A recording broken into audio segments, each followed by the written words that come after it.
اعوذ باللہ من الشیطان الرجیم، بسم اللہ الرحمن الرحیم۔ یہ سورہ نساء کی آیت نمبر 116، یہ بہت اہم آیت ہے۔ اس میں اللہ تعالیٰ نے مشرکوں کے بارے میں، ان میں جو لوگ شرک کرتے ہیں ان کے بارے میں بہت کھلے انداز میں ان کو خطاب کیا ہے، اور ہمارے لیے بہت بڑی نصیحت ہے اس میں۔ ان اللہ یغفر ان یشرک بہ ویغفر ما دون ذلک لمن یشاء۔ اللہ ہرگز نہیں بخشے گا اس بات کو کہ اس کے ساتھ شرک کیا جائے، اور بخش دے گا اس کے سوا جس کے لیے چاہے گا۔ یعنی اللہ تعالیٰ کرے جو شرک کیا ہم اس کو نہیں بخشیں گے، اور اس کے علاوہ جو بھی لوگ ہیں وہ اللہ چاہے گا تو بخشے گا، یعنی کوئی گارنٹی نہیں ہے اس بات کی کہ بخش ہی دے گا۔ یعنی اللہ کی رحمت اگر اس پر ہو جائے گی، اور بخشے گا بھی اللہ تعالیٰ کے وصول کے تحت، ایک قانون کے تحت۔ اگر کسی نے دین کے اعتبار سے زندگی گزاری ہے اور اس میں کچھ کوتاہیاں ہو گئی، کچھ کمی بیسی ہو گئی ہے، تو اس کو اللہ تعالیٰ بخش دے گا اپنی رحمت سے۔ اور شرک کے بارے میں تو جانتے ہیں، بہت مشہور ہے کہ شرک جو ہے گمراہی کی طرف لے جاتی ہے اور جہنم کی طرف ڈھکیل دیتی ہے۔ گویا یہ بھی کوئی فری لائسنس نہیں ہے۔ یاد رہے کہ اس سورہ آیت مبارکہ میں دوسری بار آ رہی ہے، پھر آ رہی ہے وَمَن يُشْرِكْ بِاللَّهِ فَقَدْ ضَلَّ ضَلَالًا بَعِيدًا۔ اور جو شرک کرتا ہے اللہ کے سوا، اللہ کے ساتھ، تو وہ پھر گمراہ ہو گیا اور گمراہی میں بہت دور نکل گیا۔ یعنی ایک آیت اوپر تھی شرک کی، پھر دوسری بار اللہ تعالیٰ نے اس کو یاد دلا دیا کہ جو شرک کرتا ہے اللہ کے سوا، اللہ کے ساتھ، تو وہ پھر گمراہ ہو گیا اور گمراہی میں بہت دور نکل گیا۔ اب شرک کے بہت درجے ہیں۔ سب سے بڑا درجہ اس کا ہے شرک کا کہ اللہ کے ساتھ کسی کو ساجی، یعنی اس کی بادشاہی میں کسی کو شامل کر لینا، یہ سب سے بڑا شرک ہے۔ اب اس کے نیچے بہت چھوٹے چھوٹے درجے ہیں، جیسے ہم کسی سے امید لگا لیں اور اسی کو سب کچھ سمجھیں کہ یہ آدمی ہماری مدد کر دے گا، اور اللہ سے ہم کوئی توکل نہ رکھیں، اللہ سے کوئی امید نہ رکھیں، اسی آدمی سے امید رکھیں، تو یہ بھی شرک کیٹیگری میں، یہ بھی شرک کیٹیگری۔ اسی طرح سے بہت سی، یعنی کوئی حاجت روائی، کوئی بھی بات ہو دنیا کی اللہ کے سوا، کیونکہ ہم روز سورہ فاتحہ ہم پڑھتے ہیں ایاک نعبد و ایاک نستعین، ہم تیری عبادت کرتے ہیں، تجھ سے مدد مانگتے ہیں۔ جب ہم نے اقرار کر لیا اس بات کو سورہ فاتحہ میں، تو پھر ہم کیسے دوسرے کے آگے ہاتھ پھیلائیں گے؟ ہاں، اللہ کے سامنے سجدہ کریں گے، اس سے مانگیں گے، اس کے بعد کسی کے پاس جائیں گے دنیاوی ضرورت کے لیے، تو اللہ ہی تعالیٰ چاہے گا تو وہ آدمی وہ آپ کی مدد کرے گا، مگر پہلے اللہ سے، جو کچھ بھی توکل رکھیں اللہ سے۔ ان يدعون من دونه الا اناسا وان يدعون الا شیطانا مریدا، اور نہیں پکارتے ہیں یہ لوگ اللہ کے سوا مگر دیویوں کو، اور نہیں پکارتے ہیں کسی کو سوائے شرکت شیطان کے۔ یہاں پہلی مرتبہ مشرکین مکہ کی بات ہو رہی ہے۔ مشرکین مکہ نے اپنی دیویوں کو مؤنث نام رکھے تھے، جیسے لات، منات، عزا وغیرہ، لیکن اصل میں نہ لات کا کوئی وجود ہے اور نہ ہی منات کی کچھ حقیقت ہے۔ البتہ شیطان ضرور موجود ہے اور ان کی پکار سن رہا ہے۔ یعنی جو مکہ کے کافر تھے، مشرک تھے، وہ بھی بت کی پوجا کرتے تھے اور سب نام رکھے تھے، لات، منات، عزا، جیسے ہمارے یہاں بھی ہمارے قوم، ہمارے برادر وطن درگا ہے، ہنومان ہے، گڑیش ہے، اس طرح کی مورتی، تو اس طرح سے عرب میں بھی تھا۔ وہ بھی کیا کہتے تھے، ہم تو اللہ کو مانتے ہیں مگر یہ جو ہیں ہمارے بت ہیں یہ اللہ کو نزدیک ہم کو کر دیں گے۔ تو اسی بات کی تو لڑائی ہوئی، اللہ کے رسول صلی اللہ علیہ وسلم نے اسی بات کو تو اعلان کیا کہ لا الہ الا اللہ، اللہ کے سوا کوئی معبود نہیں، اور اسی کے لیے 63 سال کی اپنی زندگی اللہ کے رسول صلی اللہ علیہ وسلم نے قربان کر دی۔ لعنہ اللہ، اور اللہ نے اس پر لعنت فرما دی۔ یعنی کس پر؟ یعنی جو لوگ دیوی دیوتاؤں کو پکارتے ہیں، اللہ نے ان سے لوگوں پر لعنت فرما دی۔ وقال لأتخذن من عبادك نصیبا مفروضا، اور اس نے کہا اے اللہ میں تیرے بندوں میں سے ایک مقرر حصہ تو لے کر ہی چھوڑوں گا، ان لوگوں کو میں اپنے ساتھ جہنم میں پہنچا کر رہوں گا۔ یعنی شیطان کو جب اللہ نے اس سے مہلت مانگی شیطان نے، تو وہ اس نے یہی کہا تھا کہ ہم تیرے نیک بندوں کو بخشائیں گے۔ اللہ نے کہا کہ میرے نیک بندے جو ماننے والے ہیں وہ تمہارے راستے پر نہیں جائیں گے۔ وہی آیت یہاں پر ہے کہ اس نے کہا اے اللہ میں تیرے بندوں میں سے ایک مقرر حصہ تو لے کر ہی چھوڑوں گا، ان لوگوں کو میں اپنے ساتھ جہنم میں پہنچا کر رہوں گا۔ گویا ہم تو ڈوبے ہیں صنم، تم کو بھی لے ڈوبیں گے، یہ شعر ہے۔ تو جیسے شیطان تو خود گمراہ ہو گیا تھا، نافرمانی کر بیٹھا تھا، اسی سے وہ چاہتا ہے کہ اگر ہم جہنم بن جائیں گے تو ہمارے ساتھ لوگ بھی جائیں، اور اسی کی وہ کوشش کرتا رہتا ہے۔ تو بس دو ہی چیز کی لڑائی ہے اس دنیا میں، شیطان کی اور اللہ کی، یعنی ایک شیطان کا راستہ ہے، ایک اللہ کا راستہ ہے۔ مفروضوں ولا ذلنہم ولا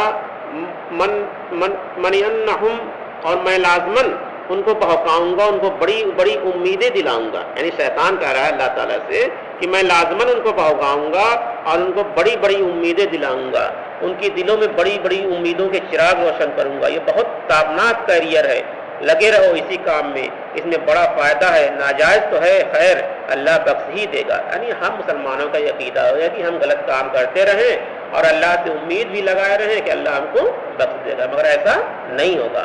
ہم شیطان کے راستے پہ چلیں اور اللہ سے امید لگا رکھیں، یہ دوہری بات نہیں ہے۔ ہم تو اللہ کے پیارے رسول صلی اللہ علیہ وسلم کے امتی ہیں، ہمیں خوف کس بات کا ہے؟ جس طرح یہودیوں کو زوم ہو گیا تھا، ہم تو اللہ کے بیٹے ہیں، یعنی یہودیوں کا نشہ ہو گیا تھا۔ کیوں نشہ ہو گیا تھا؟ 3000 سال تک ان کی قوم میں یعنی بنی اسرائیل میں نبی اور رسول آتے رہے، تو ان کو یہ سمجھ گیا کہ ہم تو اللہ کے چہتے بندے ہیں، اللہ کے بیٹے ہیں، ہم چاہے جو کچھ بھی کریں اللہ تعالیٰ ہم کو جنت دے ہی دے گا۔ تو ان کو بھی اللہ تعالیٰ نے گھمنڈ کو توڑ دیا۔ پھر جو ہے آپ صلی اللہ علیہ وسلم کی دوسرے یعنی بنی اس میں سے پیدائش ہوتی ہے، اسماعیل علیہ السلام کے خاندان نسل سے ہوتی ہے، تو ان کا گھمنڈ ٹوٹ گیا اور وہ پھر اسی ضد میں اللہ کے رسول صلی اللہ علیہ وسلم کا انکار کرنے لگے۔ ہم اس کے بڑے چہتے ہیں وغیرہ وغیرہ، ان کو میں اس طرح کی لمبی لمبی امیدوں اور لمبے لمبے مضبوط منصوبے میں الجھا دوں گا، اسی کو طویل عمل کہتے ہیں۔ یعنی آج بھی مسلمانوں کا بہت بڑا گروہ اس بات میں پھنسا ہوا ہے کہ ہم چاہے جو کچھ بھی کر لیں ہماری صفات ہو جائے گی، ہماری بخشش ہو جائے گی، مگر ایسا نہیں ہے۔ اللہ تعالیٰ کہتا ہے کہ جب میں نے قانون بنا دیا میں اپنی بات سے مکروں گا نہیں، یعنی اللہ کا جو قانون بن جاتا ہے اس سے اللہ تعالیٰ پیچھے نہیں۔ اللہ کا تعالیٰ کا اصول ہے جو اللہ اس کے رسول کے راستے پہ چلے گا ہم اس کو جنت دیں گے۔ وَلَا أُنصِرَنَّهُمْ فَلَيَتَّقُنَّ آذَانَ الْأَنْعَامِ، اور میں انہیں حکم دوں گا اس کی تعمیل میں جو چوپایوں کے کان چیر دیں گے۔ اس کی تفسیر سورہ انعام میں آئے گی، فلاں بت یا فلاں دیوی کے نام پر کسی جانور کے کان چیر کر اسے آزاد کر دیا گیا، اب اس کو کوئی چھیڑ نہیں سکتا، اس کا گوشت نہیں کھا سکتا، اس پر سواری نہیں ہو سکتی۔ یہ بھی بات یعنی شیطان کیا کہہ رہا ہے کہ ہم جو ہے ہمارے راستے پہ جو لوگ چلیں گے میں ان کو حکم دوں گا کہ جانوروں کا کان کیا کر دیں گے، چوپایوں کا چیر کے اس میں پہنا دیں گے۔ تو ایسا آج بھی لوگ کرتے ہیں۔ تو جو لوگ مشرک لوگ ہیں ان کی یہ پہچان ہے۔ اور دیکھو ولا امرنہم فلیغیرن خلق اللہ، اور میں انہیں حکم دوں گا اس کی تعمیل میں وہ اللہ کی تخلیق میں تبدیلی کریں گے۔ جیسے آپ جو کچھ دیکھ رہے ہیں کہ مردوں میں عورتوں کے سے انداز اپنائے جا رہے ہیں اور عورتوں میں مردوں کے طور طریقے اپنا اختیار کیا جائیں، لیکن سائنس کے میدان میں خاص طور پر جینیٹک میں جو کچھ آج ہو رہا ہے وہ بہت ہی نازک صورتحال ہے۔ سائنسی ترقی کے سبب انسان آج اس مقام پر پہنچ گیا کہ اپنا اختیار استعمال کی چیزیں تبدیلیوں کے ذریعے اللہ تعالیٰ کی تخلیق میں تغیر و تبدل کر رہا ہے۔ یہ آیت اس وقت بہت اہم ہے۔ ہر آدمی کے نسائی عورت چاہ رہی کہ مرد بن جائے، مرد چاہ رہا ہے عورت۔ تو یہ آیت ہے کہ اور میں نے حکم دوں گا اس کی تعمیل کہ اللہ کی تخلیق میں تبدیلی کریں گے، یعنی جو لوگ ایسا کریں گے یعنی وہ شیطان کے راستے پہ چلیں گے۔ اسی طرح سے عورتوں کے بارے میں حدیث میں آتا ہے، صحیح حدیث میں، کہ جو عورتیں گدواتی ہیں، پیشانی کے بال اکھڑواتی ہیں یعنی بھویں بنواتی ہیں، اور جو کچھ بھی کرتی ہیں جو اللہ نے تخلیق ان کو دی ہے اس میں بگاڑ پیدا کریں، اللہ تعالیٰ کی اس پر لعنت ہے۔ کیا ہے؟ لعنت ہے۔ تو اس طرح سے جو خوبصورتی کے لیے طرح طرح کے آدمی اپنے شکل، اور اسی طرح سے مردوں کے بارے میں بھی ہے، مردیں بھی عورتیں جیسا چہرہ رکھنے کی کوشش کرتے ہیں، تو بھی اللہ کی تخلیق میں بگاڑ پیدا کرنا ہے۔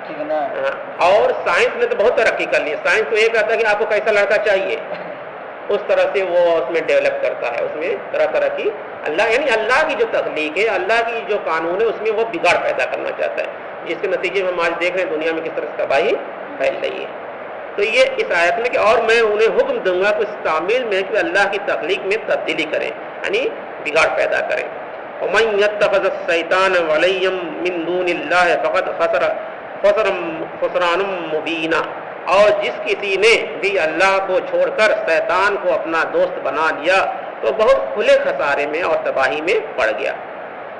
یعنی اللہ تعالیٰ نے ایک صاف بات بتا دی کہ جس کسی بھی انسان نے اگر شیطان کے راستے چل لیا اور اس کو دوست بنا لیا تو بہت بڑے گھاٹے میں آیا، یعنی تباہی میں پڑ گیا۔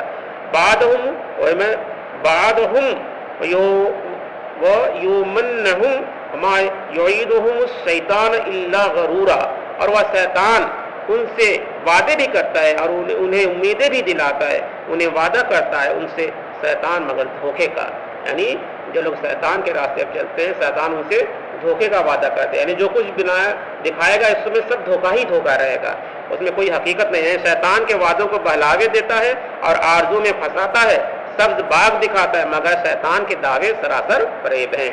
جیسے آج کل عورتوں کو بہت حسین منظر دکھاتے ہیں یہ لوک تنتر والے، ڈیموکریسی جو کرتے ہیں کہ ہم عورتوں کو آزادی دلانا چاہتے ہیں، یہ کرتے ہیں، اور سب سے زیادہ ظلم عورتوں کے ساتھ وہی کرتے ہیں جو عورتوں کو ننگا بیٹھ کے ڈانس دیکھنا چاہتے ہیں۔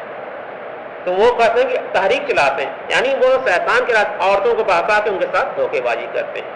وہی پہ یہ آیت ہے کہ وہ شیطان ان سے وعدے بھی کرتا ہے اور انہیں امیدیں بھی دلاتا ہے، انہیں وعدہ کرتا ہے ان سے شیطان، مگر وہ دھوکہ ہے، اس میں کیا ہے؟ سراسر دھوکہ ہے۔ اولئک مأواہم جہنم ولا یجدون عنہا محیصا، یہ وہ لوگ ہیں جن کا ٹھکانہ جہنم ہے اور وہاں سے وہ فرار کی صورت نہیں پائیں گے۔ یعنی جو لوگ اس راستے پہ چلیں گے جتنی بات بتائی گئی، یعنی جو لوگ شرک کریں گے، جو لوگ اللہ کی تخلیق میں یعنی اللہ کی بناوٹ میں اللہ کے قانون میں بگاڑ پیدا کریں گے، یہ سب لوگ کس راستے پہ ہیں؟ شیطان کے راستے پہ ہیں۔ اور ایسے لوگوں کو اللہ تعالیٰ کہہ رہے ہیں کہ یہ وہ لوگ ہیں جن کا ٹھکانہ جہنم ہے اور وہاں سے فرار کی کوئی صورت نہیں پائیں گے، یعنی وہاں سے چھوڑ کے بھاگنے کی کوئی مہلت نہیں ملے گی، وہاں سے بھاگنے کا نہ کوئی راستہ نہیں ملے گا۔ دوسری طرف اہل ایمان کی شان کیا ہے، اب کل اس کا بیان ہوگا۔ جو ایمان والے ہیں اس کے لیے اللہ تعالیٰ کیا انعام دے گا۔ تو شرک بہت بڑا گناہ ہے اور شرک سے بچتا رہنا چاہیے۔ شرک کی بہت کیٹیگری ہے، حدیثوں میں آتا ہے کہ 100 کیٹیگری میں سب سے بڑا شرک ہے اللہ کے ساتھ کسی کو شریک ٹھہرا دینا، یعنی اللہ کے ساتھ کسی کو معبود بنا دینا، جیسے عیسائیوں نے کیا تھا، عیسیٰ علیہ السلام کو ان کا بیٹا بنا لیا تھا اللہ کا، جبکہ عیسیٰ علیہ السلام نے اس طرح کی کوئی تعلیم نہیں دی تھی اور انہوں نے ایسا کچھ نہیں کہا تھا۔ یہود بھی عزیر علیہ السلام کو اللہ کا بیٹا بنا لیے ہیں، اور ہم مسلمان بھی کچھ اسی راستے پہ چل رہے ہیں۔ اس سے بچنا چاہیے اور مرنے سے پہلے توبہ کر لینا چاہیے کہ اگر کسی کوئی شرک کرتا ہے تو اس کو توبہ کر لے تو اللہ تعالیٰ معاف کر دے گا۔ اللہ تعالیٰ سے دعا ہے کہ ہم لوگ کو شرک سے بچنے اور نیک راستے پہ چلنے کی توفیق عطا فرمائے، آمین۔ سبحان اللہ وبحمدہ، سبحانک اللہم وبحمدک، نشہد ان لا الہ الا اللہ ونستغفرک ونتوب الیک۔ سبحان ربک رب العزۃ عما یصفون وسلام علی المرسلین والحمد للہ رب العالمین۔